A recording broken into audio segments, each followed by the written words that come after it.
So when you're working on micro nanoplastics or thinking about micro nanoplastics or thinking about working on micro nanoplastics, it helps to have an idea of how many and how much you're going to be dealing with. And those answers are not always as simple as you might think. And a couple of mathematical tools, all derived from the power law distribution, have really helped me, at least, to frame my thinking around how I evaluate the research in this area. And I thought it might make sense to just share those with everyone who wants them. So these will be posted on the internet. So if you have internet access, you can do your own calculations. Before we go into this, I just want to say this first calculator, the equations behind that are available, and I'll provide you the reference both here and on LinkedIn and on the YouTube header. This second one, it required some calculus to get to this one, and I'm a little rusty on that, but luckily there's a bright young computer scientist slash mathematician who was living in my home over the holidays named Riley Kuhlman, and he was able to derive this second equation, and we stress test it with some examples that we were sure were right, and it turns out he had it right off the bat. So thanks to Riley for solving this equation for us. And I will also show that derivation for anyone who's interested. But these calculators that are available online are very simple and straightforward to use. They don't require you to interpret any mathematical formulas that have a bunch of Greek letters in them. You can simply put in what you want to know and it'll give you the answer. So what I wanted to do today in this video is just go over a little bit about the power law distribution, where that comes from, and then just go through an example of how these things can enhance and expand what you can learn from what you read, and maybe help frame your thinking about how your research is best developed. Okay, so this is the power law distribution. It's a pretty simple concept. It just says that the number of particles is equal to some constant times the particle size raised to some exponent. And because this is an exponential relationship and these particles span multiple orders of magnitude in size, there can be some really dramatic and maybe non-intuitive results from this. So I think it's really important to understand how this works. So one very simple derivation of this equation is just to take the log of both sides, and this is useful for determining that value in the exponent alpha, which is really the important characterization of your size distribution. And you can plot the log of the number of particles versus the log of the particle size, and if this adheres to a power law distribution, you should get a straight line with a slope of minus alpha. In laboratory environments, so you could start with a soft material like gypsum or a hard material like glass, and when you crush it into a gazillion pieces, they find that this does conform to this power law distribution quite nicely, and the slope is about -2. So the alpha here is about 2, and throughout nature you see this kind of size distribution for a number of particles of different types, and quite often that exponent is close to 2, or that alpha is close to 2. So in terms of microplastics, so these are microplastics found in the wild, right? This is not based on some laboratory experiment. This is based on particles found in food, water, air. So this is a summary of several of those studies that have looked at number of particles as a function of particle size. And amazingly, these also fit pretty well to power law fits. I'm actually a little surprised by this when you consider that you're talking about multiple polymer types, multiple weathering histories, let's say, for the different particles. But I guess all of that sort of averages out. They tend to still conform to this power law. And the exponent is around 1.6 for food, around 2.1 for air, at least according to this summary and review. There was a later paper that did some new research and also summarized some old research about microplastics in indoor air, and they found that alpha may be even larger, maybe 2.3, which says there's even more particles at the low size, at the low end of the size distribution, let's say. So even though you can enter any number you'd like, I am providing these with default values. So that alpha, I went ahead and put in 2.3 just because that's the most recent number I've seen. So that's the default. If you're dealing with microplastic particles in food, for example, maybe 1.6 is a better number. If it's in the air, maybe 2.3 is pretty good. Minimum length, this is if you're interested in a number of particles, this is actually quite important. If you're interested in a mass of particles, it's almost completely irrelevant. 10 nanometers is the default I put in here because the only literature reference I could find that addresses this recommends 10 nanometers as the minimum. That's pretty small. You're talking about a particle with that as the longest dimension is going to have just a few polymer chains worth of volume.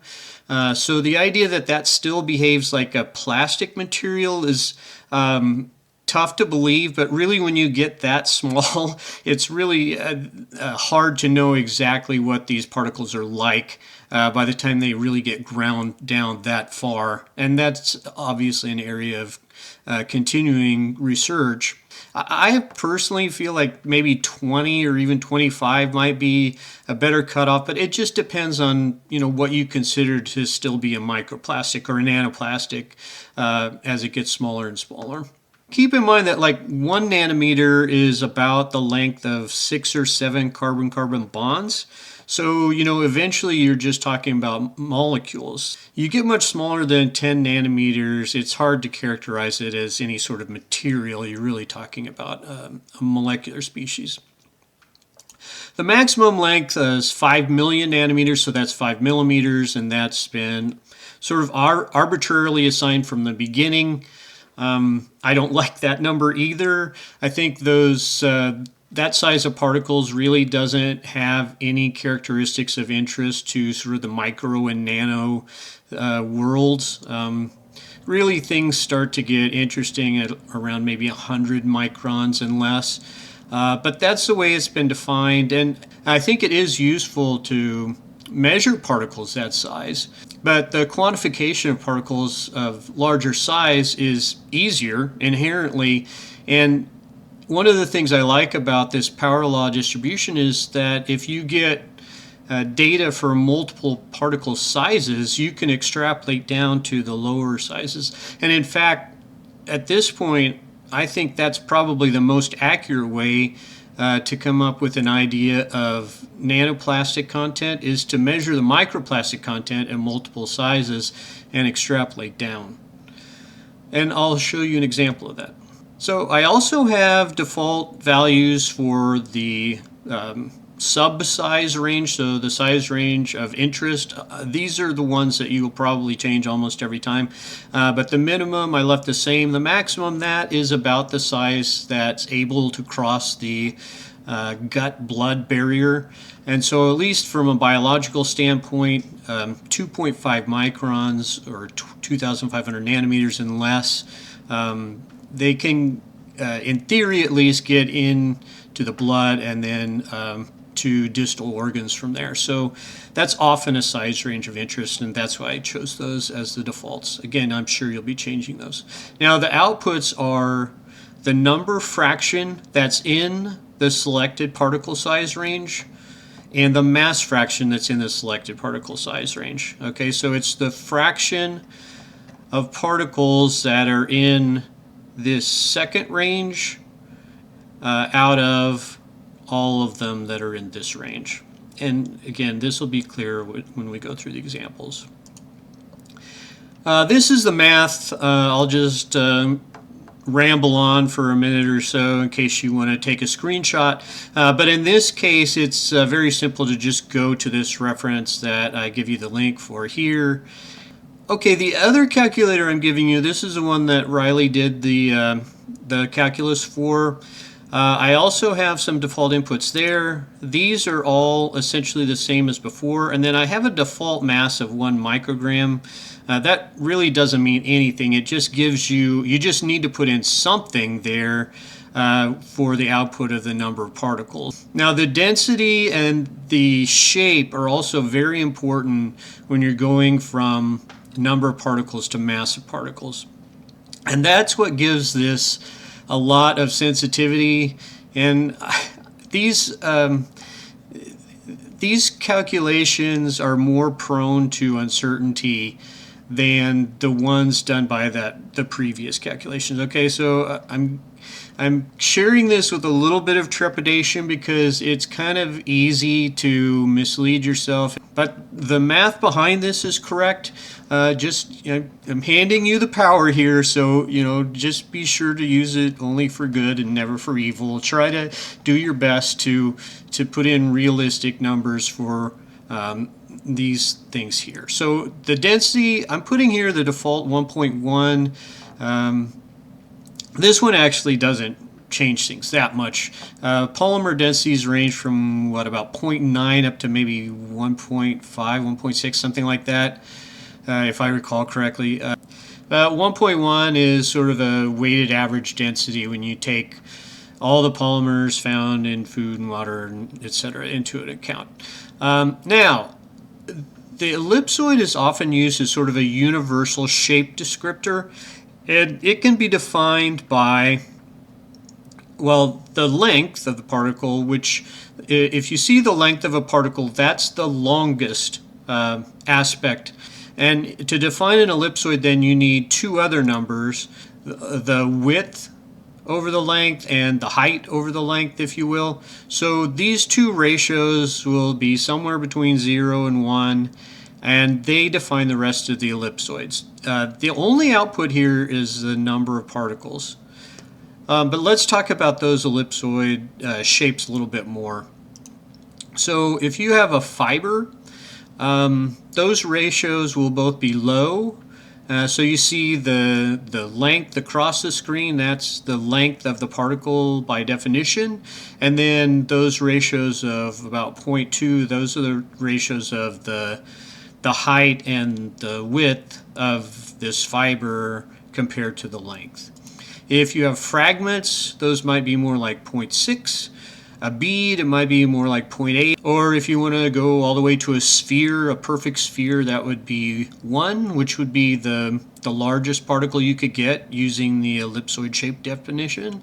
And then if it's a sheet or a film, you want one of these ratios to be high because two dimensions will be similar. It's going to be like flat and thin. So you would have one ratio close to 1 and the other ratio very small, much closer to 0. And all of these are estimates, obviously, unless you have much better shape analytical equipment than everyone else. At best, you're taking educated guesses. At worst, you're just totally guessing. And if you're totally guessing, I recommend 0.4 and 0.4. Let me just invisible myself right quick here. So this is the math. Again, Riley derived all this. If you're interested, if you want to go through it, please do. The key equation is the one in the red box in the bottom left. I use these equations in Excel, and so that's a lot more useful for me. If I were seeing this video, I would want somebody to share the actual equation behind the calculator with me, and so that's why I'm doing it. Okay, I'm back. So let's go through an example now. I want to go through like a real world example, and so I picked this paper. I stumbled across this paper, and this is one of many talking about microplastics in bottled water. The number and amount of microplastics in bottled water, those estimates are all over the place. I think if we can come to some agreement about the best measurement methods and what the average values are in water, that'd be a good place to start, and then maybe we can build from there, because this is really a pretty simple medium to work with, although I think the variation across sources is going to be huge, so that is a problem to deal with as well. But my point is, I don't want you to take this as an endorsement of this paper over any other. This is just a convenient one where the data illustrate the usefulness of these calculations based on particle size distributions. They say they find 10.4 particles of greater than 100 microns, and then they say that they include some smaller particles down to 6.5 microns, and when you include those, you get up to 325 total, and that means that 95% of them are in that lower size range. Okay, so let's just start with that. So this is the information we have in bottled water, 10 particles or so above 100 microns. I'm assuming the upper range there is 5 millimeters. They didn't specify, and that could be important actually, but we're just going to assume 5 millimeters just to illustrate these calculations. And then there's a total number. So a number that includes those all the way down to 6.5 microns is 325. And they're saying that there's 95% of them are between 6.5 and 100. Okay, so what we have here is a larger size range, like a total size range, and then a smaller size range. So let's go to one of the calculators. Okay, this is the first calculator. If you open it up, this is what you'll see. These are the defaults. Now, what we have in this case, the bigger size range does not go down to 10 nanometers. It's 6.5 microns. So it's the 6,500 nanometers. This upper size range is correct. Okay, and then remember the smaller size range of that only went up to 100 micrometers. So I'm going to put the same minimum here, 6.5 microns for the minimum, and then instead of going all the way up to 5 millimeters, I'm going to go to 100 microns. And you see here already the number fraction is 97%. So that's pretty close to what they said, that they found 95% there. So they're pretty close to an alpha of 2.3 already. And in fact, if you put in an alpha of 2.1, you see that that number fraction is very close to 95. So it's only 2 points, and this isn't exactly a rigorous determination of alpha, but it's a pretty good confirmation that their data more or less confirm to a power law distribution. So that's a good sign. And why not just go ahead and use 2.1 for our alpha for the rest of these calculations? That seems completely reasonable. So now we know that alpha is about 2.1. Okay, next, I'm going to be interested in everything. Okay, so I want to look at all of the nanoplastics and microplastics. So I want to look at the entire size range down to 10 nanometers. Just because they only measured microplastics down to 6.5 micrometers doesn't mean that there are none smaller than that. In fact, if it conforms to this power law distribution, you would expect that there will be quite a few more that are less than 6.5. They just couldn't measure them with their analytical methods. Now, we're interested in those anyway.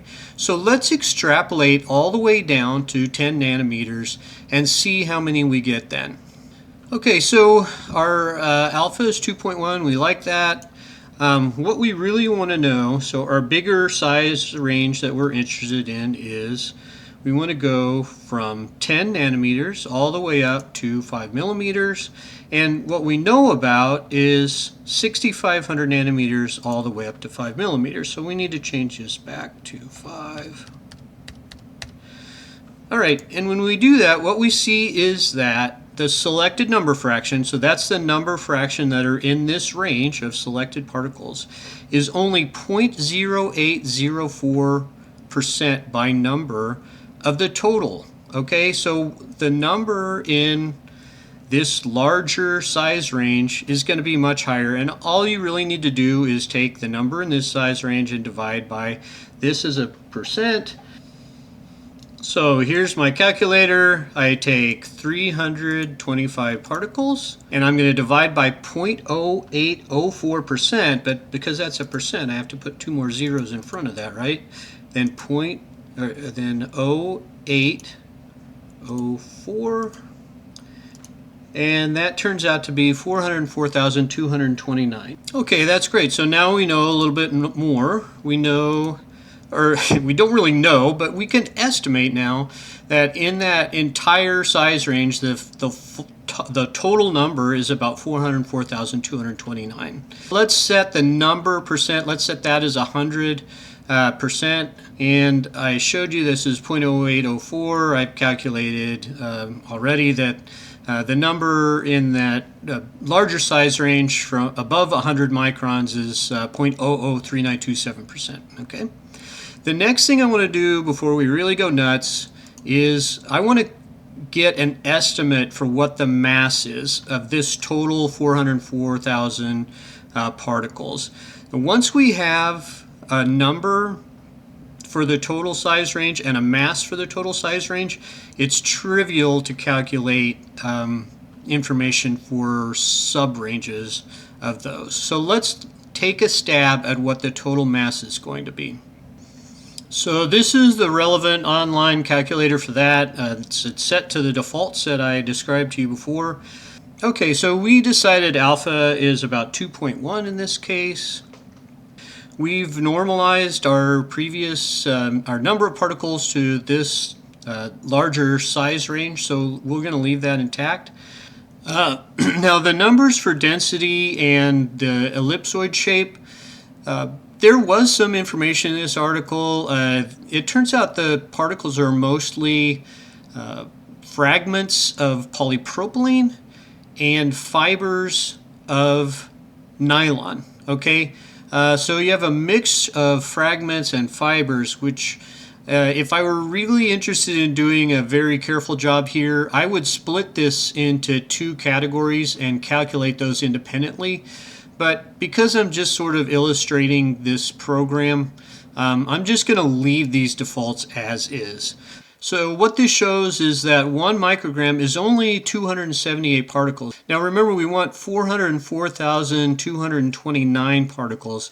So you could just take this ratio and calculate it out. Another way to do it is just play with this number until you get to the number you want, and I've already done that in advance, and it turns out that 1,452 gets this number of particles pretty close. So that's 1.452 milligrams, or 1,452 micrograms. So before we go on, I just want to point out that if you were to make these fragments, and let's say we made that 0.6 and this 0.6, now you would need to go even higher on the number of micrograms because these are bulkier particle shapes. And it turns out that 3266, I think, yeah, 3266 gives us the right number here. If instead these were fibers, that's a much slenderer shape. Now you see that number of particles went up way too high. And in fact, the mass that you need there is only 91.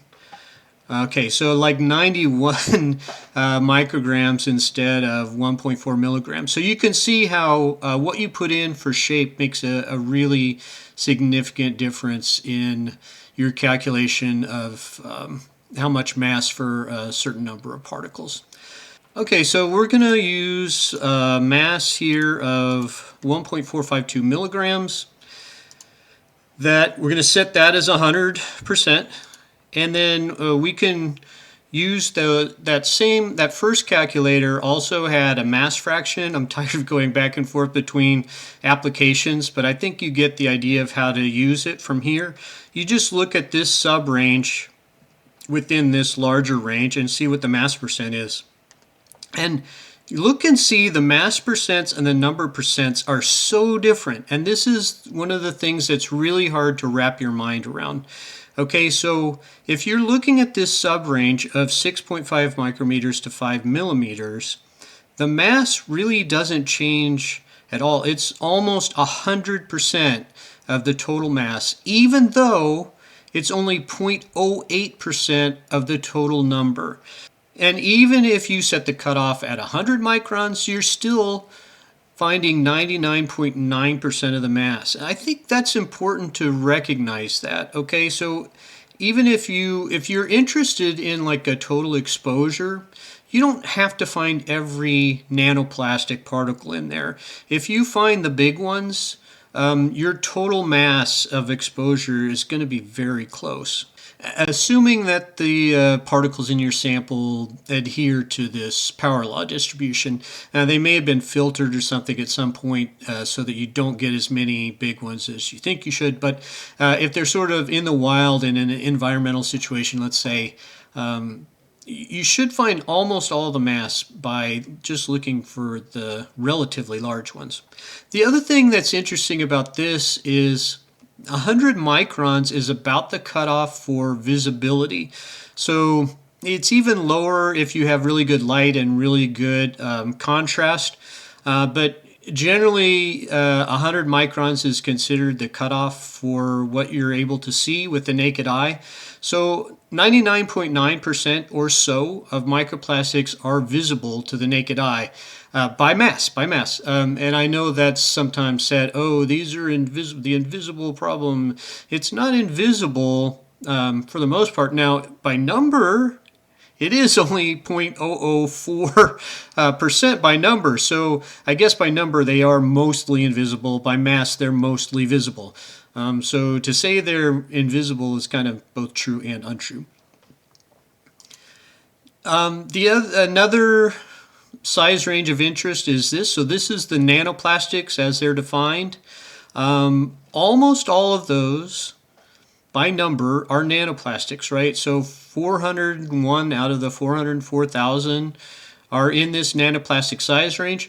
And these are the ones that are generally considered capable of entering cells.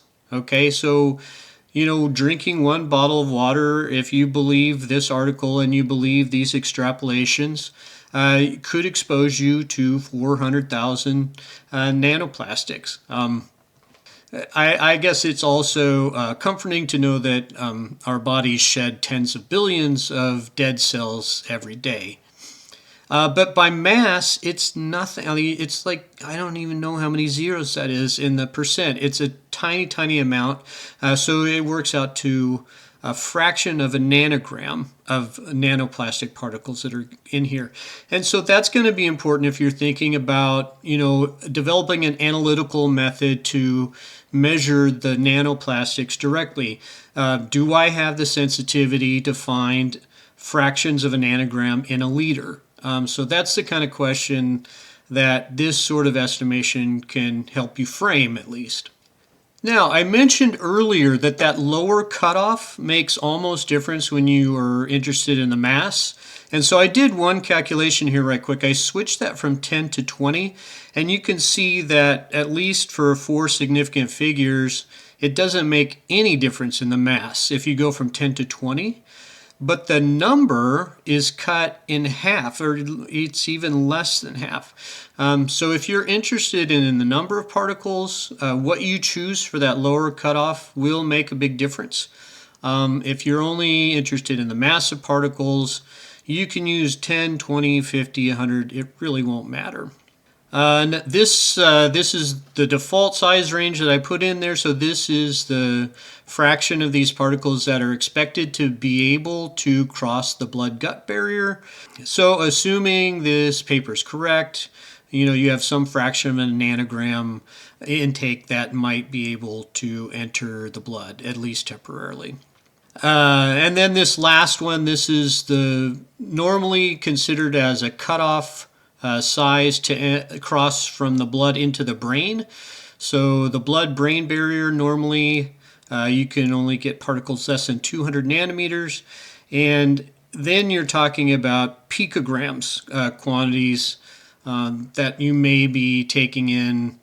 So a single digit number of picograms of nanoplastic particles that would even be capable of crossing into the brain for every time you drink a liter of water. So it's extremely challenging to think that you may be able to detect any nanoplastics in that brain. But that's at least gives you an idea of what you're up against.